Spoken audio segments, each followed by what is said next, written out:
পূজা করার কোনো বিধান আছে? বিস্তারিত জানাবেন। সনাতন ধর্মে কি মূর্তি পূজা করার সিম্পল প্রশ্ন করে গেলে বিস্তারিত বলবেন।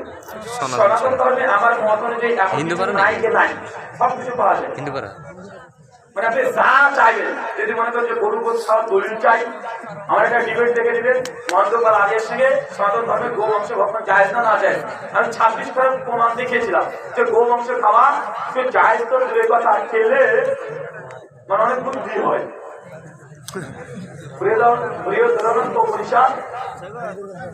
ছয় নম্বর ব্রাহ্মণ, চতুর্থ অধ্যায় 8 নম্বর খণ্ডিকা পরিষ্কার লেখা আছে, কেউ যদি বুদ্ধিমান, বলিষ্ঠ, মেধাশীল সন্তান যদি চায়, তাই স্বামী স্ত্রী কচি গরুকে জবাই করে মাংস রান্না করে খাওয়া দাওয়া করে বিছানায় চলে যাবে, তাহলে একটা ব্রাহ্মণ সুন্দর বুদ্ধিমান ছিল। আবার যদি বলতে না গরু গোস্তা যাবে না, এই মতো কি দলিল আছে? তাও আছে, যদিও ওই পণ্ডিত দিতে পারে না, আমার কাছে জানা আছে। মহাভারত 29 পর্ব 87 নম্বর অধ্যায়ে পরিষ্কার ভাবে লেখা আছে, যারা গোমাংস ভক্ষণ করবে তারা রৌরর নরক নরকে ঢুকবে। রৌরর নরক জানে মানে তারা জাহান্নামে যাবে, মানে আমরা গরু গোস্ত জাহান্নামে যাব। তো তাদের শাস্ত্রে এমন কিছু নাই যে পাওয়া যায় না, সব পাওয়া যায়। হ্যাঁ, সরাসরি মূর্তি পূজা করতে হবে এই মানে সরাসরি কিচ্ছু নাই। কিছু বিগ্রহ পূজার কিছু তথ্য করে দেওয়ার চেষ্টা করে, যেটা অনর্থক।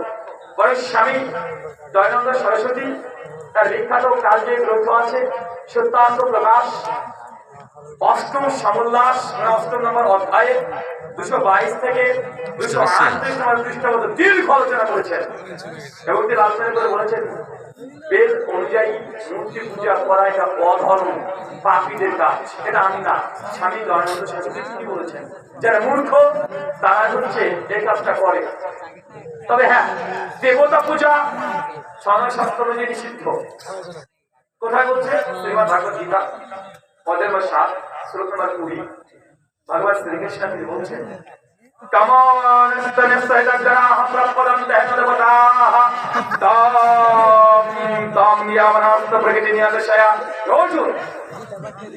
যাদের নিজস্ব বিবেক বুদ্ধি সবগুলো মায়ার দ্বারা আচ্ছাদিত হয়ে গেছে, তারাই সত্যিকারের ঈশ্বরকে বাদ দিয়ে অন্যান্য ঈশ্বরের উপাসনা করে, প্রকৃতির পূজা করে।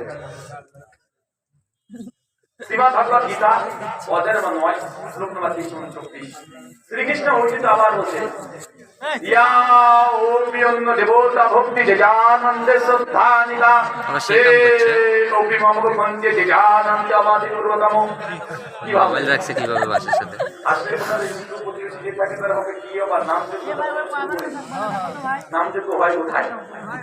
শ্রীকৃষ্ণ বলছে হে অর্জুন, ইয়া ওপি অন্য দেবতা ভক্তি জানন্দে শ্রদ্ধানিকা অর্জুন, ঈশ্বরকে বাদ দিয়ে অন্য দেবতা অন্যান্য দেব দেবতার পুজো করে, লক্ষ্মী কালী সরস্বতী যারা পুজো করে তারা কখনোই তাদের এই উপাসনা, এই পূজা এটা অবাধি পূর্বা, এটা বিধিসম্মত নয়, এটা শাস্ত্র অনুকূলে হয় নাই। এই জন্যই তাদের এই উপাসনা ঈশ্বর গ্রহণ করেন না। যজুর্বেদ অধ্যায় নম্বর 32 শ্লোক সংখ্যা মন্ত্র সংখ্যা 3, শ্বেতাসূত্র পরিষদ অধ্যায় 4 শ্লোক নম্বর 19, নাতাস্তে প্রতিবাস্তি এসানা মহাজ্ঞাসাহা। ঈশ্বর, তার কোনো প্রতিমা নেই, কোনো ছবি নেই, কোনো বিগ্রহ নেই, কোনো মূর্তি নেই, তার সমতুল্য সমকক্ষ কোনো কিছুই নেই।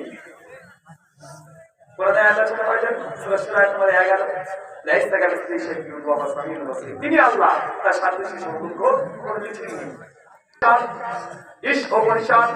প্রথম অধ্যায় 9 নম্বর শ্লোক পরিষ্কার ভাবে বলা হয়েছে, ব্রহ্মা তিনি বলছেন, অধ্যাত্মা প্রভু শান্তি আসুন বৌদ্ধি উপাসতে তত বইকে বলতে প্রদর্শন ভূতাম নামদাতা।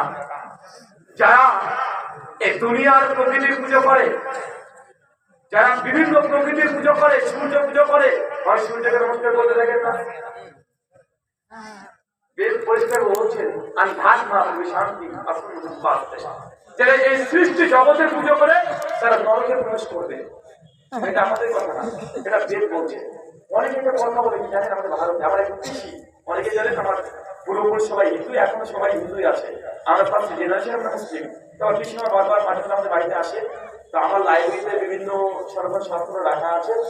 তো পিসিমা আসে, বইগুলো মাত্র উল্টে উল্টে দেখে।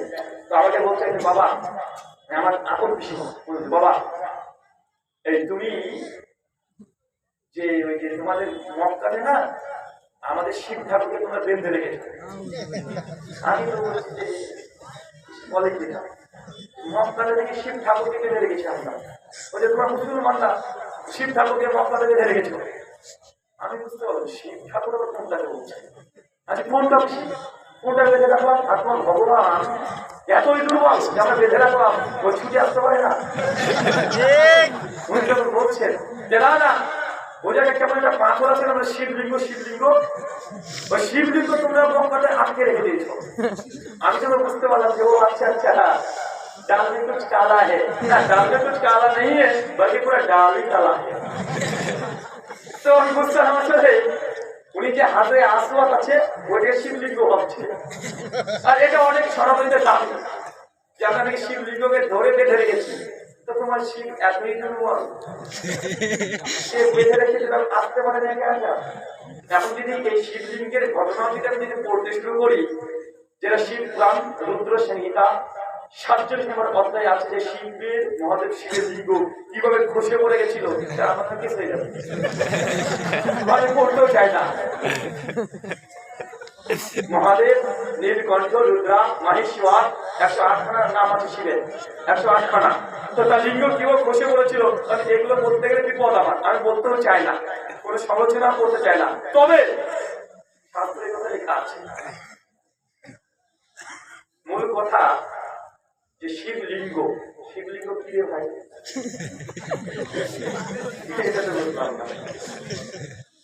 এটা এখন আধুনিক যেসব মডার্ন হিন্দু সনাতনী তারা বলছে আসলে লিঙ্গ মানে ওটা নয়, লিঙ্গ মানে আসলে চিহ্ন, চিহ্ন। আসলে লিঙ্গ মানে যদি চিহ্নই হয় তার মানে যদি ধরে নিই লিঙ্গ মানে তারা ক্যানিস্টে বোঝাচ্ছে না, কিন্তু আসলে লিঙ্গ মানে ক্যানিস্টে বোঝায়।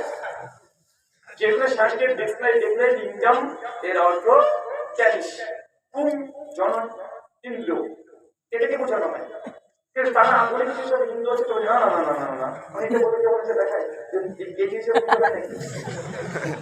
এটা করে মানতে চায় না। তো আধুনিক যেটা মডার্ন হিন্দু তা বলছে না না আসলে লিঙ্গ বলতে ওই জিনিসটা নয়, লিঙ্গ বলতে চিহ্ন, এটা চিহ্ন।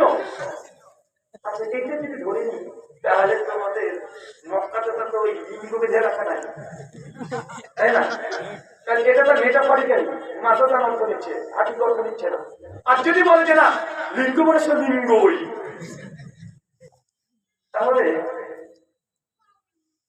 সেটা চিত্র বলেছে আর কথা গেল 6 নয়। ব্রহ্মা তিনি বলছেন, কি বলছেন? নাচস্তে কাশ্চিৎ পাতি রাস্তি লোক নাচসিকা শিকারানাম কারণাপাদিকো নাচস্তে কাশ্চিৎ জয়িতা। যিনি ঈশ্বর হবেন, নাচস্তে কাশ্চিৎ পাতি রাস্তি লোক নচ লিঙ্গমা, যিনি ঈশ্বর হবেন নচ লিঙ্গমা, তার কোনো লিঙ্গ থাকবে না। তো শাস্ত্রগুলোকে লিঙ্গই থাকবে না। আন্তরিকভাবে শব্দ করে দেখাচ্ছে যে শাস্ত্র যে বলছে লিঙ্গই থাকবে না, তো তোমার লিঙ্গ করে শিব লিঙ্গকে বেঁধে রাখো কি হবে? আসলে হাজরে আসওয়াদ যেটা আপনারা দেখেন ছবিতে, যে হাজরে আসওয়াদ এইভাবে একটা স্ত্রীর মতো দেখতে, গর্ত আছে, ভেতরটা পাথর। আচ্ছা শিবলিঙ্গ যখন দেখতে, শিবলিঙ্গ তো করবো না, শিবলিঙ্গ তো এইভাবে থাকে, দেখেন এইভাবে। আর হাজরে আসওয়াদ আছে গর্ত, ভেতর আছে।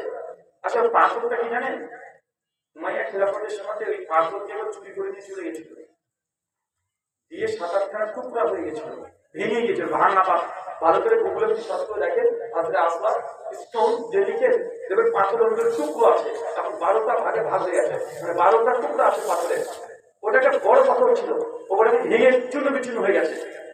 আর যেহেতু হাজিরা গিয়ে চুম্বন করে, অনেকে নিয়ে চলে আসার পরিকল্পনা করে, তার জন্য বাইরে স্টিল দিয়ে মেটাল দিয়ে মানে ঘিরে দিয়েছে। তো ওই যেটা দেখছেন গোল আছে ওটা পাথর নাই, ওর ভেতরে পাথর রাখা আছে, একটু ছোট্ট একটা পাথর রাখা আছে। আচ্ছা দেখেন মূল কথা হচ্ছে অনেকে বলে তো তোমরা তো মূর্তি পূজা করছো, তোরা মূর্তি পূজা করছো না, যে হালকা আসতে চুম্বন দিচ্ছ, কাবাকে দাওয়াত করছো, এটা তো মূর্তি পূজা, এটা তো প্যাকেজ ইসলাম। অনেক নাস্তিকরা বলে না, অনেক মূর্তি পূজা যারা করে তারা অনেকে বলে। আচ্ছা বলেন তো, পৃথিবীতে কোনো মূর্তি পূজারীকে দেখেছেন যে তার দেবতাকে চুম্ব দিচ্ছে? কখনো কি দুর্গাকে তো চুম্ব দেয়? মা কালীকে চুম্বা দেয়? শিবের কপালকে চুম্বন করে? জিজাসের ফটোটাকে জিজাসকে চুম্বন করে? মাদার মেরির ছবিটাকে খ্রিস্টানরা পুজো করে তাকে চুম্বন দেয়। আর চুম্বন দেওয়াটা ইবাদত নয়, চুম্বন তো ইবাদত। আরে ভাই, আপনি আপনার স্ত্রীকে প্রতিদিন আপনারা চুম্বন দিচ্ছেন, আপনি কি ইবাদত করছেন নাকি? চুম্বন দেওয়া এটা ভালোবাসার প্রতীক। এটা কি? এটা ভালোবাসা। প্লিজ, আমরা ভালোবাসি। সে বুখারী 4 নম্বর হাদিস আছে, আল্লাহ নবী বলেছেন, ওমর ইবনে খাত্তাব লাশ নিয়েছে যে হাসে আসত, হে হাসে আসওয়া, তুই আমার ভালো করতে খারাপ করতে পারিস না, তোকে আমি চুম্বন দিচ্ছি এই জন্য, যেমন নবী চুম্বন দিচ্ছে এই জন্য, যে নবী না দিত লাশ নিয়ে তো রেডি ভাঙবে। আচ্ছা, আমরা কাবা শরীফের মুখে দাঁড়াই কি দাঁড়াই না? কথা বলেন, দাঁড়াই না? কোন মূর্তি পূজারী তার দেবতার উপরে দাঁড়াতে পারবে? হ্যাঁ, আমরা মূর্তি পূজা করছি না, এটা মূর্তি পূজা নয়। চুম্বন দেওয়া মূর্তি পূজা নয়। মূর্তি পূজা কোনটা? কোন সৃষ্টি বস্তুকে আধ্যাত্মিক শক্তি আছে, ঈশ্বর জ্ঞানে ভক্তি করা, ইবাদত করা, উৎসর্গ করা, এটাকে বলা হয় ইবাদত করা, এটাকে বলে প্রশ্ন করা। আমরা কি কালো পাথর কাছে কি বলি, হে কালো পাথর সুন্দর একটা বউ দাও? বলি? আমরা তো বলি না। তারা কি বলছে, হে লক্ষ্মী দেবী, মাতা লক্ষ্মী, তুমি আমাকে টাকা দাও। লক্ষ্মীতে টাকা পয়সা দেবে, কিসের দেবী? লক্ষ্মী মা লক্ষ্মী কিসের দেবী? টাকা পয়সা দেবে, প্রচুর টাকা। আর ওই যে আছে সরস্বতী বিদ্যার দেবী, কিসের দেবী? বিদ্যার দেবী। তো পুজো কি করতে হয়? বিদ্যার দেবীর কাছে পুজো করবে, তার অনেক বিদ্যা হবে। তো আমরা তো জীবনে মুসলমানরা কোনোদিন সরস্বতী পুজো করলাম না, আমাদের আবার পড়াশোনা বাড়ি কি হয়, এটা কোন চলে আসে? আমরা কি পুজো করি নাকি? পুজো তো করি না। তো যাই হোক, আমি সে বিষয়ে কথা বলতে চাই না, কথা বলতে অনেকগুলো বলা যায়। মূল কথা হচ্ছে এটা যে ভাইজান, মমতাজ সবাই শিব ঠাকুরের বাধা নাই, আর যদি থাকে এটা কিন্তু তাদের এটা চরম অপবাদ। 2 নম্বর একটা চরম অজ্ঞতা, 3 নম্বর চরম যদি এটা একটা মুখ্য কথা। কেন? তোমার ভগবানকে বেঁধে রাখলাম, ভগবান পালিয়ে আসতে পারে না, তো ওই ভগবানকে পুজো করেও লাভ নাই। জি, ইজমা ও কিয়াস কি? ইজমা ও কিয়াস সম্পর্কে জানতে চাই, কোন বই পড়লে বিস্তারিত জানতে পারবে? ইজমা এবং কিয়াস প্রসঙ্গে জানতে চান, এ বিষয়ে কোন বই পড়লে জানতে পারবেন? আসলে ইজমা এবং কিয়াস আহলে হাদিসরা ইজমা কিয়াস মানে না এমনটা নয়। ইজমা আহলে হাদিসরা মানে। শেখ আল্লামা নাসির আলবানী রাহিমাহুল্লাহ তার টিকাতুল দলিলের মধ্যে পৃষ্ঠায় ইজমা শব্দটা ব্যবহার করেছে। ইমাম ইবনে কুদামা রাহিমাহুল্লাহ তার মুক্তির মধ্যে মাসালা বয়ান করেছেন, ইজমা অনেক নকল করেছে। আর ইজমার উপরে অনেকগুলো কিতাবই পাবেন। আপনি মাত্র সামলাতে চলে যান, ফিকহের মধ্যে ঢুকবেন, ফিকহের মধ্যে ঢুকে আর ইজমা লিখলে বেশ কয়েকটা বই পেয়ে যাবেন, যেগুলো বই থেকে সংগ্রহ করতে পারেন। আর আহলে হাদিসরা ইজমা যদি বলে, ইজমা ও কিয়াস, আহলে হাদিস ইজমা ও কিয়াস দুটোকে দলিল, স্বতন্ত্র দলিল নয়, এটা কোরআন ও হাদিসের অন্তর্ভুক্তই দলিল। দলিল দুইটা, কয়টা? কোরআন ও হাদিস। কোরআন হাদিস বোঝার জন্য ইজমা কিয়াসকে এটা সহযোগী, এটা কি বলতে ভাইজান? এটা সহযোগী, সহায়ক একটা গ্রন্থ আমরা মানি। আমার বই আছে আহলে সালাফি দ্বন্দ্ব নিরসন, 3 নম্বর মাসালা থেকে আলোচনা করেছে ইজমা এবং কিয়াস, এবং ইজমা যে হুজ্জাত দলিল, এর পক্ষে কি কি রয়েছে সব আলোচনা করা আছে। এবং শুরুতে আমি আলোচনা করে দিয়েছি যে আমরা আহলে হাদিসের আকীদা, কোরআন হাদিস, ইজমা এবং কিয়াস এবং সালফে সালিহের ফাহিম, মানে ফাহমুস সালাহ, এটা আমরা গ্রহণ করি। আমাদের এলাকায় এক মাদ্রাসার হুজুর হিকমতের নামে ফরজ নামাজের পর সম্মিলিত ভাবে দোয়া করে, এটা কতদূর ঠিক হচ্ছে? এই হিকমত কয়দিন চলবে বাবা? আর কতদিন চলবে হিকমত? করতে করতে হুজুরি মরা মানে কবরে ঢুকে যাবে। শোনেন, ফিতনার সময়ে নবী সুন্নাতকে আঁকড়ে ধরতে হবে। ফিতনার সময় নবী সুন্নাতকে আঁকড়ে ধরবেন। তারপর আমি আপনার 8160 নম্বর হাদিস আল্লাহ বলছেন যে ফিতনার সময় যদি কেউ আমার সুন্নাতকে আঁকড়ে ধরে 50 জন শহীদের মর্যাদা পাবে। সুবহানাল্লাহ। তাই সুন্নাতের কাছে যদি 10 দিন 20 দিন বললেন হিকমা, ঠিক আছে, 10 বছর পার হয়ে গেলে হিকমা সে বুঝছে না, এটা হিকমা না। এটা কি বলছে? এটা হিকমা না, এটা উদাসীনতা। এটা কি? উদাসীনতা। এই উদাসীনতা থেকে বেরিয়ে আসতে হবে। শুকরান। মাযহাব মানা যাবে কি? মাযহাবের মধ্যে কোন মাযহাব সঠিক? মাঝাব মানা যাবে কি যাবে না, মাঝের মধ্যে কোন মাঝাব সঠিক, এটা কোনো প্রশ্ন? আর কতদিন চলবে রে ভাইয়া? মাঝাব আমরা আহলাদিসরা কখনো বলি না যে মানা যাবে না, আমরা বলি মাঝাব মানো বা চার মাঝাবই মানো। যারা মাঝাব মানার দাবিদার তারা মূলত মাঝাব মানে না, তারা চার মাঝাব মধ্যে একটা মাঝাব মানে তিনটে মাঝাবকে বাদ দিয়ে দেয়, তাই না ভাইয়া? মুঝে হানাফি শাফি মালিকি হাম্বলি চার মাযহাব মানা ফরজ। তো বেটা তুমি কত মানো? বলে আমি আটটা মানি। কেন রে ভাই? পাঁচ ওয়াক্ত নামাজ ফরজ। কেউ যদি বলে পাঁচ ওয়াক্ত নামাজ পড়ে আমি শুধু মাগরিব পড়বো, বাকি চারটে ছেড়ে দেবো, মানা হবে? তো তুমি বলছো চার মাযহাব মানা ফরজ, কিন্তু এক মাযহাব মানা তিন থেকে ছেড়ে দিয়েছো, তুমি কোথাকার মাযহাবি? এটা তুই লামাঝাবি। লামাঝাবি না? আহলাদিসরা বলে যে চার মাযহাব মানা চারটে মাযহাবই মানো, আর এই চার মাযহাবকে কোরআন সুন্নাহর উপরে প্রাধান্য নাই, কোরআন সুন্নাহ দিয়ে মাযহাবকে বিচার করো। একটা উদাহরণ দিই, দেখেন ইমাম আবু হানিফা রাহিমাহুল্লাহ তার ফতোয়া নামাজের মধ্যে সূরাতুল ফাতিহা মুনফারিদ পড়বে না, এটা মাকরুহে তাহরিম, পড়া যাবে না। এটা কার ফতোয়া? ইমাম আবু হানিফা রাহিমাহুল্লাহ। ইমাম শাফি রাহিমাহুল্লাহ তার ফতোয়া নামাজে মুনফারিদে সূরাতুল ফাতিহা পড়তে হবে, এটা ওয়াজিব। কি বলে দুটো চান? ওয়াজিব মানে ফরজ। আবু হানিফা বলছে মাকরুহ মানে হারাম, শাফি বলছে ফরজ, আহলাদিস কি বলছে? আহলাদিস বলছে কার কথা শুনতে কিন্তু ইমাম শাফি কি দলিল দিয়েছে ওয়াজিবের জন্য? শাফি মাত্র দলিল দেখছি, দেখি তো ইমাম আবু হানিফা কোন দলিলে যারা মাকরুহতা দিয়েছে। আবু হানিফা রাহিমাহুল্লাহ এই ফতোয়াগুলো দেখলাম, দলিলগুলো দেখলাম, দেখছি এই মাসালায় ইমাম আবু হানিফা রাহিমাহুল্লাহ ফতোয়াটা দুর্বল। ইমাম শাফির ফতোয়াটা পড়ে থাকছে মজবুত দলিল দ্বারা, অপার্থ দলিল দ্বারা প্রমাণিত। আমরা যখন বললাম যে এই মাসালাতে ইমাম আবু হানিফার ফতোয়াটা এটা দুর্বল, ইমাম শাফির ফতোয়া এটা সুন্নাহ নিকটবর্তী, আমরা এটাকে গ্রহণ করে নিয়েছি। কথা কি বুঝতে পারলেন? আচ্ছা, এবার উল্টো দেখেন একটা মাসলা। নামাজের শুরুতে আউযু বিল্লাহ বিসমিল্লাহ সূরা ফাতিহার পূর্বে জোরে পড়তে হবে না আস্তে? ইমাম শাফি বলেন জোরে পড়তে হবে। ইমাম আবু হানিফা বলছেন যে না, আউযু বিল্লাহ বিসমিল্লাহ এটা মনে মনে পড়তে হবে। আমরা ভালো করে গবেষণা করে দেখলাম যে কার মাযহাবটা সঠিক। তাহলে এই মাসলায় দেখছি ইমাম আবু হানিফা 100% সঠিক। শাফি মাযহাবের ফতোয়া এটা সহিহ হাদিসের উপরে আছে, আমরা আওয়াজ করলে নাকি সঠিককে মানি না। কথা কি বুঝতে পারলেন? একটা হাম্বলি মাযহাবের ফতোয়া শুনেন। ইমাম আহমদ ইবনে হাম্বল তিনি বলেছেন মানুষ যখন রুকু থেকে উঠবে, উঠে সাল্লাল্লাহু আলাইহি ওয়া হামিদা বলে এই বুকের উপরে আবার হাত বাঁধবে, এটা কার ফতোয়া? ইমাম আহমদ ইবনে হাম্বলের ফতোয়া।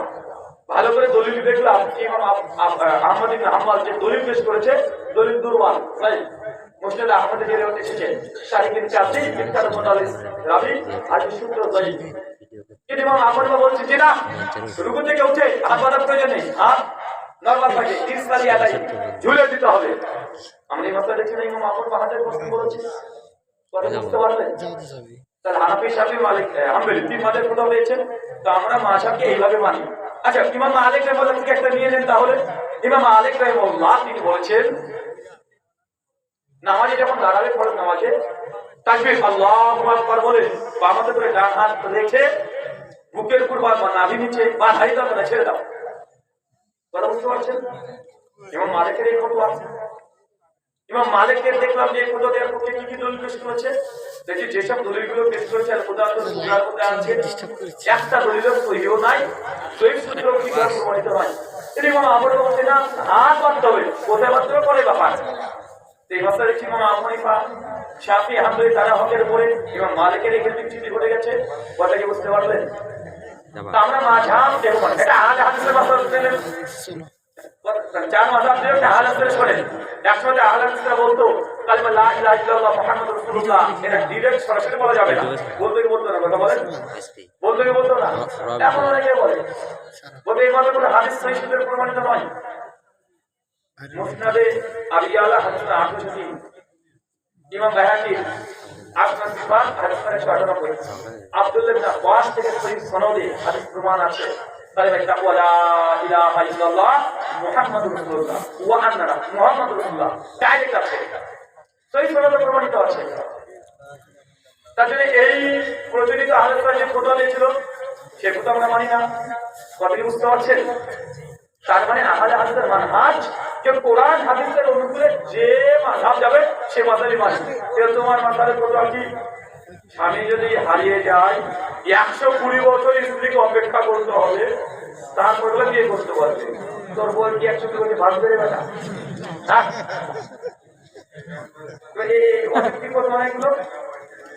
বলছে আপনি ঘুমের ঝুঁকে বউকে বলছেন তুই তালাক তোর মা তালাক, ও তালাক হয়ে গেছে। ঘুমের ঝুঁকে যদি বলে তোকে তালাক দিলাম, ভাট পাই দিকে ভাট, ও ভাট এখন বলে এ কথা মানতে হবে। আপনি বউকে 3 তালাক দিয়ে দিয়েছেন, এখন মন বলছে যে না না না না বউটা একবার চাই, উল্টো উঠেছে তোর বউকে দিতে পারি না। হারা তোর একটা রাস্তা আছে, আমার সঙ্গে এক রাত বিয়ে করে ভূমি আমার সাথে থাকবে, তার সকলকে তালাক দিব, তারপর তুই বিয়ে করবি। ভাই এরকম হুজুর আসে না? নাই? দেখুন হাজার কথা বলি মা তাহলে কমপ্লিট করার চেষ্টা করে না। আমরা মানহাজ মাযহাব আর মানহাজ বলে পার্থক্য আছে। সুতরাং একটা প্রশ্ন, শেষ প্রশ্ন, যে বিবাহতে যৌতুক নেওয়া হয় এবং গান বাজনা ডিজে বক্স বাজানো হয়, এই বিবাহ করা জায়েজ হবে কি? বিয়েতে যৌতুক নেওয়া হয়, এই বিয়ে করা যাবে কি যাবে না, এই কথার উত্তর কি দিতে হবে? শেখ আব্দুল রাজ্জাক ভাষাতে বলতে হবে কাপুরুষের বাচ্চা কাপুরুষ, তোমাকে বিয়ে করতে কে বলেছে? তোর বাপ টাকা মেরে গাইবান্ধা স্টেশনে গিয়ে ভিক্ষা করে খাবে। টাকা না বিয়ে করতে কে বললো? তোমাকে আমি বলেছি চকলেট বিক্রি করে খাও। তোর বাপ টাকা দুজনকে যদি মূর্খ গ্রহণ করতে না পারি জাতির সামনে বক্তব্য দিতে হবে। তো আপনাকে বিয়ে করতে কে বলেছে ভাই? আপনাদের বিয়ে তো ফরজ না। আরে এই যুবক তরুণ বুঝেই না বাসুরাত কি জিনিস। বাসুরাতের পর পা ধরে কাটাকাটি করছে, ক্ষমা করো ক্ষমা করো ভাই। আরে পুরুষ মানুষ বাসুরাতে মানে ভাবি থাকবে আলাদা, বরং পুরুষ মানুষ মানে একটা মেয়েকে পছন্দ হয়ে যাবে, শ্বশুরকে গিয়ে বলতে হবে শ্বশুর মশাই, মানে আগে থেকে শ্বশুর বলবেন না, আপনার মেয়েকে পছন্দ হয়েছে, বিয়ে করতে চাই, ক টাকা দেবেন বলেন তো? যে পুরুষ যে মেয়েকে আপনার বিয়ে করবো, ক টাকা দিতে হবে? বাপ থেকে বলতে হবে যে পুরুষ আমাকে ক টাকা দিবে। পুরুষ মানুষ ও যৌতুক দেয়, মানে মোহর দেয়। কি দেয়? মোহর দেয়। আর কাপুরুষ মোহর দেয়। মেয়েরা দুর্বল, ও পুরুষ না। ও পুরুষ না, কি কথা বলে? ও তো পুরুষ না, দুর্বল। ওই জন্য ওকে টাকা দিতে হয়। তা তো তুমি শ্বশুরের কাছ থেকে কি নিচ্ছ? হাট নিচ্ছ? নাও, 1 বছর পর বুঝতে পারবে একটু ঝামেলা হলে বউ তখন বলে তুমি নিচ্ছ সব বাপের জামা। ঠিক মোটরসাইকেল নিচ্ছ না, একটু 19-20 হলে বলে মোটরসাইকেল রেখে যাও। বুঝলেন খেলা? কথায় কথা অপমান যখন করবে তখন বুঝতে পারবেন কিনা। এইভাবে যৌতুক নিয়ে বিয়ে এটা পরিষ্কার হারাম, গুনাহ কাবিরার অন্তর্ভুক্ত। মেয়ের প্রতি জুলুম, মেয়ের বাপ মার প্রতি জুলুম। আর গান বাদ্যযন্ত্র এটা হারামের হারাম, ডবল হারাম, বিরত থাকবেন। শুকরান, জাযাকাল্লাহু খায়রান, বারাকাল্লাহু ফিকুম, ওয়া মা আলাইনা ইল্লাল বালাগ।